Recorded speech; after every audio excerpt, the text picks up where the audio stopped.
சரி, இப்போ உங்களுக்கு சொல்லிக்குது இன்னொரு தொடை ஒன்று தந்திக்குது. பி சமன் இரட்டை அடைப்புல ஒன்றிற்கும் எழுதுங்க, ஒன்றிற்கும் 30ற்கும்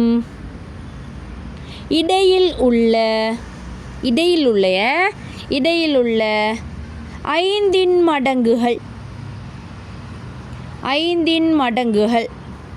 1ற்கும் 20ற்கும் இடையில் உள்ள 5 மடங்குகள்.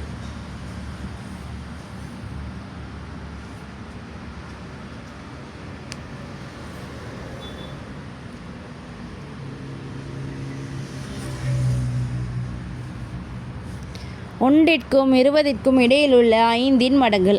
என்னென்ன வரும்னு சொல்லி எழுதுங்க. பியில் 5 மடங்குகள்னு சொன்னால் 5ஆம் வாய்ப்பாடு, 2 மடங்குகள்னு சொன்னால் 2ஆம் வாய்ப்பாடு, 3 மடங்குகள்னா 3ஆம் வாய்ப்பாடு. 5 மடங்குகள்னு சொன்னால் 5ஆம் வாய்ப்பாடுண்டா 1க்கும் 30க்கும் இடையில். அப்போ 1ம் வராது 30ம் வராது. சரியா? அப்போ எவ்வளோ?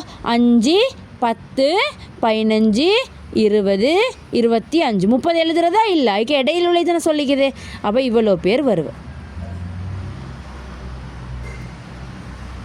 இப்போ உங்களுக்கு இப்படி கேட்குறான், என்பி எவ்வளவுன்னு கேட்குறான். இப்படி கேட்குறான், என்னோட சின்ன சைடில் என்னோட போட்டு பிஏ ப்ராக்கெட்டில் போட்டு கேட்குறான். இப்படி கேட்டால் என்ன அர்த்தம்னு சொல்லி சொன்னால், எத்தனை பேர் இருக்கிறாங்க இந்த பியிலன்னு சொல்லி. எத்தனை பேர்? 1, 2, 3, 4, 5. அப்போ விட 5, அவ்வளோதான். என்பி சமன் 5 இப்படி கொடுக்கணும். எண்ணி போடு. நீங்கள் நினைவு வச்சுக்கோங்க, இதுக்கு சைடில் எழுதுங்க, எண்ணி போடு. என்னென்று சொன்னால் எண்ணி போடு போட்டுக்கோங்க. எண்ணி போடுன்னு போட்டு என்னென்னு போடுங்க. எண்ணு வந்தால் எண்ணி போடு, எண் வந்தால் எண்ணி போடு.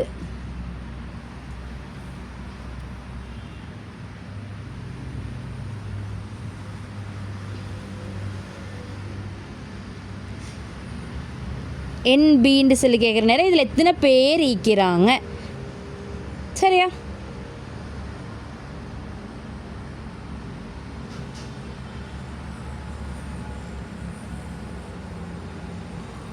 அழிக்கவா? அடுத்த கேள்வி செய்யுங்க நீங்களே. ஏ சமன் இரட்டை அடைப்புல ஒன்றிற்கும் 30ற்கும் இடையில் உள்ள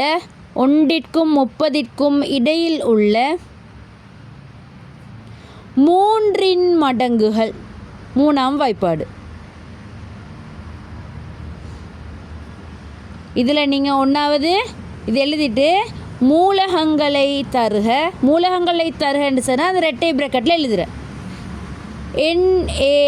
யாது அப்படின்டா எத்தனை பேர் இருக்கிறேன்னு சொல்லி எழுதணும். செய்யுங்க இது.